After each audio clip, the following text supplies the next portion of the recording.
मित्रांनो नमस्कार। आज मी तुम्हाला डिग्रजच्या कृष्णाकाठची पूर्णपणे ओळख करून देतो की तुम्ही काय पाहता, कसं पाहता। डिग्रजचा कृष्णाकाठ म्हणजे नक्की काय। हे जे बाजूला दिसते हे गाव आहे कसबे डिग्रज। हे तुलनेने मोठं गाव आहे, 25,000 लोकसंख्या आहे आणि त्याच्याच बाजूला बरोबर नदीच्या या पलीकडे कृष्णा नदी आहे मध्ये आणि पलीकडे आहे मौजे डिग्रज म्हणजे आपलं गाव।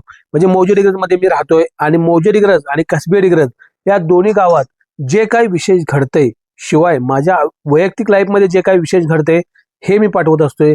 मौजे डिग्रज मध्ये आपलं घर आहे आणि कसबे डिग्रज मध्ये मोठं गाव असल्यामुळे काही ना काही तर चालू असते।